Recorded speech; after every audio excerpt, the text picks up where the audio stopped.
Chief Minister's international challenge 2025 ಈ ಉದ್ಘಾಟನಾ ಸಮಾರಂಭದಲ್ಲಿ ಮುಖ್ಯ ಅತಿಥಿಗಳಾಗಿ ಭಾಗವಹಿಸಿರ್ತಕ್ಕಂಥ ದಕ್ಷಿಣ ಕನ್ನಡ ಜಿಲ್ಲೆಯ ಉಸ್ತುವಾರಿ ಸಚಿವರಾದಂಥ ಶ್ರೀ ದಿನೇಶ್ ಗುಂಡೂರಾವ್ ಅವರೇ, ರಾಜಕೀಯ ಕಾರ್ಯದರ್ಶಿಗಳಾದಂಥ ಹಾಗೂ ಮೇಲ್ಮನೆಯ ಸದಸ್ಯರಾದಂಥ ನಸೀರ್ ಅಹಮದ್ ಅವರೇ, ವಿಧಾನಸಭೆಯ ಮುಖ್ಯ ಸಚೇತಕರಾದಂಥ ಅಶೋಕ್ ಪಟ್ಟಣ್ ಅವರೇ, ಕಲ್ಯಾಣ ಕರ್ನಾಟಕ ಪ್ರದೇಶ ಅಭಿವೃದ್ಧಿ ಮಂಡಳಿ ಅಧ್ಯಕ್ಷರಾದಂಥ ಡಾಕ್ಟರ್ ಅಜಯ್ ಸಿಂಗ್ ಅವರೇ, ಮಾಜಿ ಸಚಿವರಾದಂಥ ರಮಾನಾಥ್ ರೈ ಅವರೇ, ಇನ್ನೊಬ್ಬರು ಮಾಜಿ ಸಚಿವರಾದಂಥ ಅಭಯಚಂದ್ರ ಜೈನ್ ಅವರೇ, ಶಾಸಕರಾದಂಥ ಅಶೋಕ್ ಕುಮಾರ್ ರೈ ಅವರೇ, ವಿಧಾನ ಪರಿಷತ್ತಿನ ಸದಸ್ಯರಾದಂಥ ಐವನ್ ಡಿಸೌಜ ಅವರೇ, ವಿಧಾನ ಪರಿಷತ್ತಿನ ಸದಸ್ಯರಾದಂಥ ಶ್ರೀ ಮಂಜುನಾಥ್ ಭಂಡಾರಿ ಅವರೇ, ಮಂಗಳೂರು ವಿದ್ಯುತ್ ಪ್ರಕರಣ ನಿಗಮದ ಅಧ್ಯಕ್ಷರಾದಂಥ ಹರೀಶ್ ಕುಮಾರ್ ಅವರೇ, ಕರ್ನಾಟಕ ಬ್ಯಾಡ್ಮಿಂಟನ್ ಅಸೋಸಿಯೇಷನ್ ಅಧ್ಯಕ್ಷರಾದಂಥ ಮನೋಜ್ ಕುಮಾರ್ ಅವರೇ,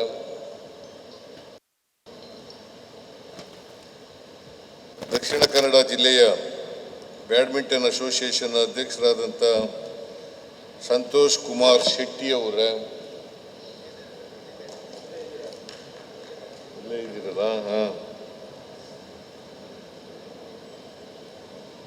ಕರ್ನಾಟಕ ಕ್ರೀಡಾ ಪ್ರಾಧಿಕಾರದ ಉಪಾಧ್ಯಕ್ಷರಾದಂಥ ಅಶೋಕ್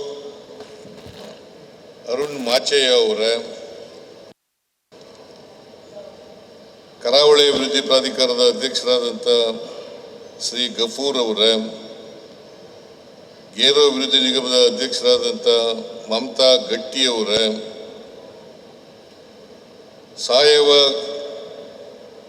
ಸಾವಯವ ಕೃಷಿ ಅಭಿವೃದ್ಧಿ ನಿಗಮದ ಅಧ್ಯಕ್ಷರಾದಂಥ ಲಾವಣ್ಯ ಬಲ್ಲಾಳ್ ಅವರೇ, ಕನಿಷ್ಠ ವೇತನ ಮಂಡಳಿ ಅಧ್ಯಕ್ಷರಾದಂಥ ಶಾಹಿದ್ ಅವರೇ, ಗಾಣಿಗ ಅಭಿವೃದ್ಧಿ ನಿಗಮದ ಅಧ್ಯಕ್ಷರಾದಂಥ ವಿಶ್ವಾಸ್ ದಾಸ್ ಅವರೇ, ತುಳು ಅಭಿವೃದ್ಧಿ ಪ್ರಾಧಿಕಾರದ ಅಧ್ಯಕ್ಷರಾದಂಥ ಡಿಕಾಸ್ಟ್ ಅವರೇ, ಲೋಕಸಭೆ ಚುನಾವಣಾ ಅಭ್ಯರ್ಥಿಯಾದಂಥ ಪದ್ಮರಾಜ್ ಅವರೇ, ಬೆಂಗಳೂರು ಬಿಸಿನೆಸ್ ಕಾರಿಡಾರ್ ಚೇರ್ಮನ್ ಅವರಾದಂಥ ಶ್ರೀ LK ಅತೀಕ್ ಅವರೇ, ಕರ್ನಾಟಕ ಬ್ಯಾರಿ ಸಾಹಿತ್ಯ ಅಕಾಡೆಮಿ ಅಧ್ಯಕ್ಷರಾದಂಥ ಉಮರ್ ಅವರೇ, ಮಂಗಳೂರು ಅಭಿವೃದ್ಧಿ ಪ್ರಾಧಿಕಾರದ ಅಧ್ಯಕ್ಷರಾದಂಥ ಸದಾಶಿವ ಉಲ್ಲಾಳ್ ಅವರೇ, ಭಾಳ ಜನ ಗೆಸ್ಟ್ಗಳಿದ್ದಾರೆ, ಚೇರ್ಮನ್ಗಳು 9 ಜನ ಇರಬೇಕು ಅನ್ನೋ ಕಾಣಿಸುತ್ತೆ. ಆದರೂ ಹೇಳಿದ್ದೀನಿ, ಎಲ್ಲರ ಹೆಸರು ಹೇಳಿದ್ದೀನಿ.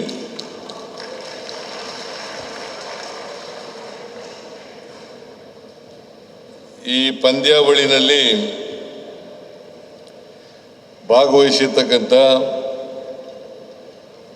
ಆತ್ಮೀಯ ಕ್ರೀಡಾಭಿಮಾನಿಗಳೇ, ತಾಯಂದಿರೇ, ಎಲ್ಲ ಯುವಕ ಮಿತ್ರರೇ, ಮಾಧ್ಯಮದ ಗೆಳೆಯರೇ,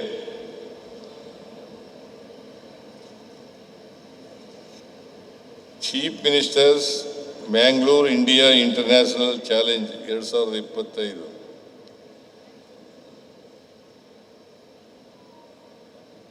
ಈ ಕಾರ್ಯಕ್ರಮದಲ್ಲಿ ಅತ್ಯಂತ ಸಂತೋಷದಿಂದ ಭಾಗವಹಿಸಿದ್ದೇನೆ.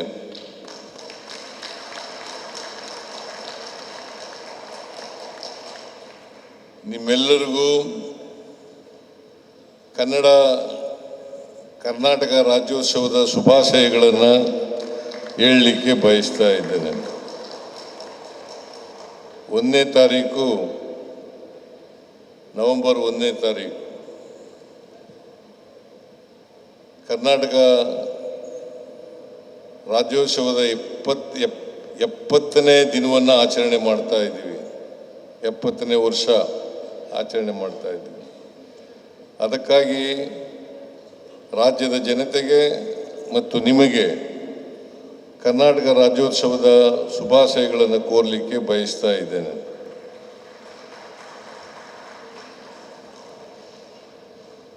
ಬ್ಯಾಡ್ಮಿಂಟನ್ ಜಗತ್ತಿನ ಅತ್ಯಂತ ಆಟಗಳಲ್ಲಿ, ಜನಪ್ರಿಯ ಆಟಗಳಲ್ಲಿ ಇದು ಒಂದು ಆಟ. ನಾನು ಹೈಸ್ಕೂಲಲ್ಲಿದ್ದಾಗ ಆಡ್ತಿದ್ದೆ, ಬ್ಯಾಡ್ಮಿಂಟನ್ ಆಡ್ತಿದ್ದೆ. ನಾನು ಎಲ್ಲ ಆಟಗಳನ್ನು ಆಡ್ತಿದ್ದೆ. ಒಂದರಲ್ಲೂ ಕೂಡ ನಾನು ಪರಿಣಿತಿಯನ್ನು ಪಡ್ಕೊಳ್ಳಿಕ್ಕೆ ಹೋಗಲಿಲ್ಲ. ಕಬಡ್ಡಿ ಆಡ್ತಿದ್ದೆ, ಫುಟ್ಬಾಲ್ ಆಡ್ತಿದ್ದೆ, ಬ್ಯಾಡ್ಮಿಂಟನ್ ಆಡ್ತಿದ್ದೆ. ಆಮೇಲೆ ಕ್ರೀಡೆಗಳಲ್ಲೂ ಕೂಡ ಭಾಗವಹಿಸ್ತಾ ಇದ್ದೆ, ಆಟೋಟಗಳಲ್ಲೂ ಕೂಡ ಭಾಗವಹಿಸ್ತಾ ಇದ್ದೆ. ಅದರಲ್ಲಿ ಒಂದರಲ್ಲೂ ಕೂಡ ಪರಿಣಿತಿ ಆಗಲಿಲ್ಲ. ಸೊ ಹಾಗಾಗಿ ನಾನು ಎಲ್ಲ ಆಟಗಳಲ್ಲೂ ಭಾಗವಹಿಸಿದೆ, ಆದರೆ ಒಂದು ಆಟದಲ್ಲೂ ಕೂಡ ಮುಂದೆ ಬರಲಿಲ್ಲ. ಜಿಲ್ಲಾ ಮಟ್ಟದಲ್ಲೂ ಬರಲಿಲ್ಲ, ರಾಜ್ಯ ಮಟ್ಟದಲ್ಲೂ ಬರಲಿಲ್ಲ, ರಾಷ್ಟ್ರ ಮಟ್ಟದಲ್ಲೂ ಕೂಡ ಬರಲಿಲ್ಲ. ಈ ಬ್ಯಾಡ್ಮಿಂಟನ್ ಆಟ ಇದೆಯಲ್ಲ, ಸಾಮಾನ್ಯವಾಗಿ ಎಲ್ಲರೂ ಆಡೋದು ತಮ್ಮ ಆರೋಗ್ಯ ರಕ್ಷಣೆಗೋಸ್ಕರ ಆಡ್ತಾರೆ. ಬ್ಯಾಡ್ಮಿಂಟನ್ ಆಡೋದು ಆರೋಗ್ಯ ರಕ್ಷಣೆಗೆ. ಬಟ್ ಇತ್ತೀಚಿನ ವರ್ಷಗಳಲ್ಲಿ ನಮ್ಮಲ್ಲಿ ಪ್ರಕಾಶ್ ಪಡ್ಕೋಣೆ ಅಂತಕ್ಕಂಥವ್ರು ಇದ್ರು. ಪ್ರಕಾಶ್ ಪಡ್ಕೋಣೆ, ಆಮೇಲೆ ಪುಲ್ಲೇಲ ಗೋಪಿಚಂದ್ ಆಂಧ್ರದವರು, ಅವರಿದ್ದರು. ಅವರು ನಮ್ಮ ದೇಶದಲ್ಲಿ ಬ್ಯಾಡ್ಮಿಂಟನ್ಗೆ ಅಡಿಪಾಯ ಹಾಕೊಟ್ಟಂಥವ್ರು ಅವರು ಅಂತಕ್ಕಂಥ ಮಾತುಗಳನ್ನು ಹೇಳಲಿಕ್ಕೆ ಬಯಸ್ತಾ ಇದ್ದೇನೆ. ಆಮೇಲೆ ಸೈನಾ ನೆಹ್ವಾಲ್ ಇವರು ಆಂಧ್ರದವರೇ. ಆಮೇಲೆ PV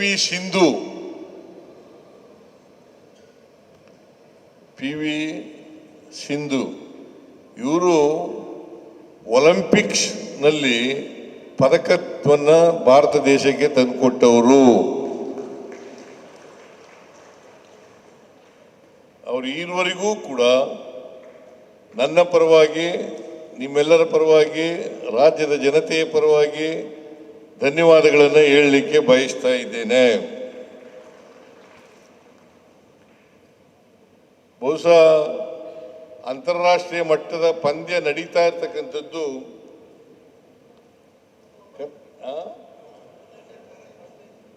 ಫಸ್ಟ್ ಟೈಮ್, ಮೊದಲನೇ ಬಾರಿ ಅಂತಾರಾಷ್ಟ್ರೀಯ ಪಂದ್ಯ ಬ್ಯಾಡ್ಮಿಂಟನ್ ಅಲ್ಲಿ ನಡೀತಾ ಇರ್ತಕ್ಕಂಥದ್ದು. ಅದರಲ್ಲೂ ದಕ್ಷಿಣ ಕನ್ನಡ ಜಿಲ್ಲೆಯಲ್ಲಿ ಮಂಗಳೂರಿನಲ್ಲಿ ನಡೀತಾ ಇರ್ತಕ್ಕಂಥದ್ದು ಇದೇ ಮೊದಲನೇ ಬಾರಿ ಅಂತ ಹೇಳಿ ನಾನು ಅನ್ಕೊಂಡಿದ್ದೇನೆ. ಈ ಇಂಡೋರ್ ಸ್ಟೇಡಿಯಂ ಇದೆಯಲ್ಲ, ಬ್ಯಾಡ್ಮಿಂಟನ್ ಸ್ಟೇಡಿಯಂ, ಇದಕ್ಕೆ ಅಡಿಗಲ್ಲು ಹಾಕಿದವನು ನಾನೇ.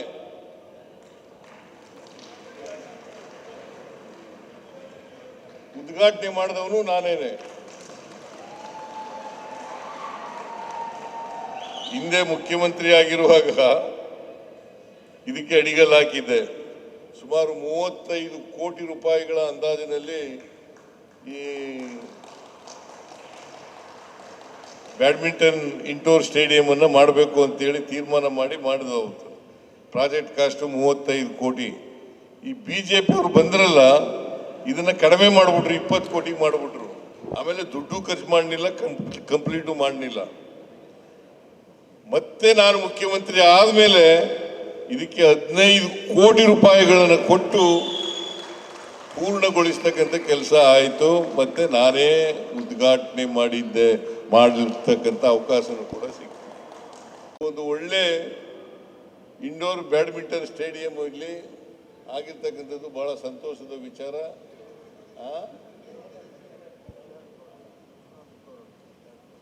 ಇನ್ನೊಂದು ಫ್ಲೋರ್ ಇದೆಯಾ?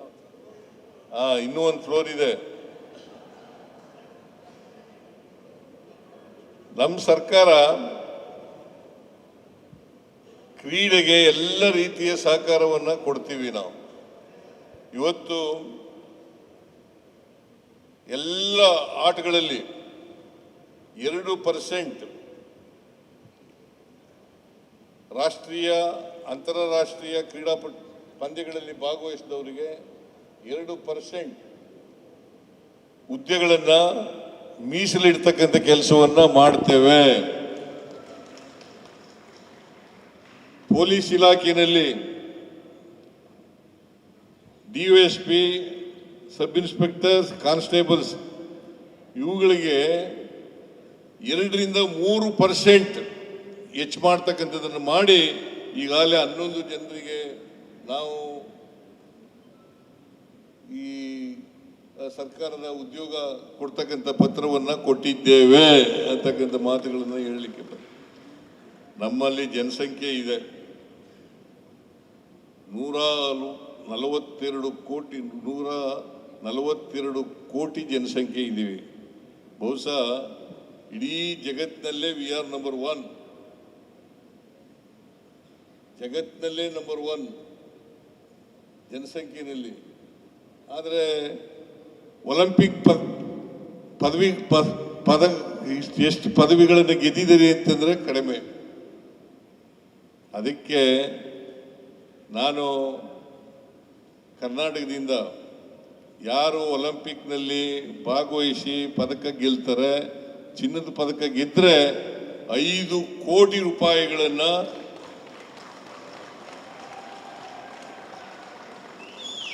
5 ಕೋಟಿ ರೂಪಾಯಿಗಳನ್ನು ಕೊಡ್ತೇನೆ. ಬೆಳ್ಳಿ ಪದಕ ಗೆದ್ದವ್ರಿಗೂ ಕೊಡ್ತೀನಿ, ಕಂಚಿನ ಪದಕ ಗೆದ್ದವ್ರಿಗೂ ಕೂಡ ಕೊಡ್ತೀನಿ ಅಂತಕ್ಕಂಥ ಮಾತುಗಳನ್ನು ಹೇಳಲಿಕ್ಕೆ ಬಯಸ್ತಾ ಇದ್ದೇನೆ. ಆಮೇಲೆ ಯಾರ್ಯಾರು ಒಲಿಂಪಿಕ್ ಕ್ರೀಡೆಯಲ್ಲಿ ಭಾಗವಹಿಸ್ತಾರೆ ಸುಮಾರು 60 ಜನರಿಗೆ ತರಬೇತಿಯನ್ನು ಕೊಡಲಿಕ್ಕೆ ಮಾಡ್ತೇವೆ. 10 ಲಕ್ಷ ರೂಪಾಯಿಗಳ ತರಬೇತಿ ಶುಲ್ಕವನ್ನು ಕೊಡ್ತಕ್ಕಂಥ ಕೆಲಸವನ್ನು ಮಾಡ್ತೇವೆ 60 ಜನರಿಗೆ. ಅದು ಯಾರ್ಯಾರು ಭಾಗವಹಿಸಿ ಚಿನ್ನದ ಪದಕ ಗೆದ್ಕೊಬರ್ತಾರೆ ಅವ್ರಿಗೆಲ್ರಿಗೂ ಉದ್ಯೋಗ ಕೊಡ್ತೀವಿ. ಅಷ್ಟೇ ಅಲ್ಲ, ನಾವು 5 ಕೋಟಿ ರೂಪಾಯಿ, 3 ಕೋಟಿ ರೂಪಾಯಿ, 2 ಕೋಟಿ ರೂಪಾಯಿಗಳನ್ನು ಕೊಡ್ತಕ್ಕಂಥ ಕೆಲಸವನ್ನು ಮಾಡ್ತೀವಿ. ಅದರಿಂದ ನಮ್ಮ ಸರ್ಕಾರ ರಾಷ್ಟ್ರೀಯ ಅಂತಾರಾಷ್ಟ್ರೀಯ ಮಟ್ಟದ ಕ್ರೀಡಾಪಟುಗಳಿಗೆ ಎಲ್ಲ ರೀತಿಯ ಸಹಕಾರವನ್ನು ಬೆಂಬಲವನ್ನು ಕೊಡ್ತೇವೆ ಅಂತಕ್ಕಂಥ ಮಾತುಗಳನ್ನು ಹೇಳಿ ಈ ಕ್ರೀಡೆಯಲ್ಲಿ ಹೆಚ್ಚು ಜನ ಆಸಕ್ತಿಯನ್ನು ಬೆಳೆಸ್ಕೋಬೇಕು. ಈಗ ನೋಡಿ, ಕೊಡಗಿನ ಇಬ್ಬರು ಬ್ಯಾಡ್ಮಿಂಟನ್ನಲ್ಲಿ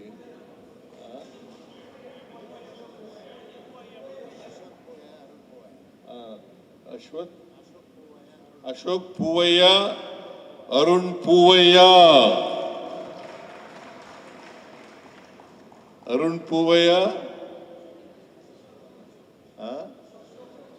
ಅಶೋಕ್ ಪೂವಯ್ಯ, ಅರುಣ್ ಪೂವಯ್ಯ, ಅಶೋಕ್ ಪೂವಯ್ಯ ಅವರಿಬ್ಬರು ಕೂಡ ನಮ್ಮ ದೇಶಕ್ಕೆ ಕೀರ್ತಿ ತರ್ತಕ್ಕಂಥ ಕೆಲಸವನ್ನ ಮಾಡಿದ್ದಾರೆ. ಅವರು ಎಲ್ಲರಿಗೂ ಮಾದರಿ ಆಗಲಿ ಅಂತೇಳಿ ಈ ಸಂದರ್ಭದಲ್ಲಿ ಹಾರೈಸಿ ಅವರಿಬ್ಬರಿಗೂ ಕೂಡ ಮತ್ತೊಮ್ಮೆ ಸರ್ಕಾರದ ಪರವಾಗಿ ಧನ್ಯವಾದಗಳನ್ನು ಅರ್ಪಿಸಲಿಕ್ಕೆ ಬಯಸ್ತಾ ಇದ್ದೇನೆ.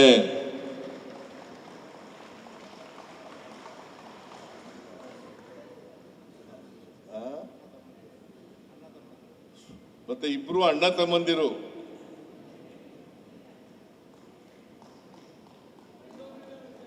Ashok Poovaiah, Arun Poovaiah.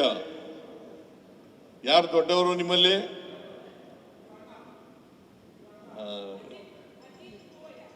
Ashish, Ajith Poovaiah. Very good, keep it up. Others should follow them.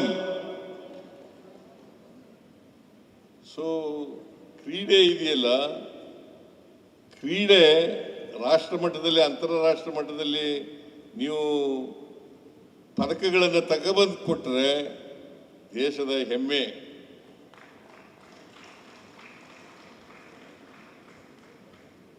ಅಂತ ಕ್ರೀಡಾಪಟುಗಳು ಮಂಗಳೂರಿನಿಂದಲೂ ಕೂಡ ಬರಲಿ ಅಂತೇಳಿ ಆಶಿಸ್ತೇನೆ. ಮಂಗಳೂರಿಂದ ಕೂಡ ಬರಲಿ ಅಂತೇಳಿ ಆಶಿಸ್ತೇನೆ. ಸೊ ಈ ಕಾರ್ಯಕ್ರಮವನ್ನು chief minister Mangaluru India international challenge 2025 ಇದನ್ನು ಅತ್ಯಂತ ಸಂತೋಷದಿಂದ ಉದ್ಘಾಟನೆ ಮಾಡಿದ್ದೇನೆ ಅಂತೇಳಿ ಇದನ್ನು ಉದ್ಘಾಟನೆ ಮಾಡಿ ಈ ಕಾರ್ಯಕ್ರಮದಲ್ಲಿ ಭಾಗವಹಿಸ್ತಕ್ಕಂಥ ಅವಕಾಶ ಕಲ್ಪಿಸಿಕೊಟ್ಟಂಥ ಎಲ್ಲ ಡಿಸ್ಟ್ರಿಕ್ಟ್ ಬ್ಯಾಡ್ಮಿಂಟನ್ ಅಸೋಸಿಯೇಷನ್ ಅವರಿಗೆ ವಂದಿಸಿ ನನ್ನ ಮಾತುಗಳನ್ನು ಮುಗಿಸ್ತೇನೆ. ಜೈ ಹಿಂದ್, ಜೈ ಕರ್ನಾಟಕ.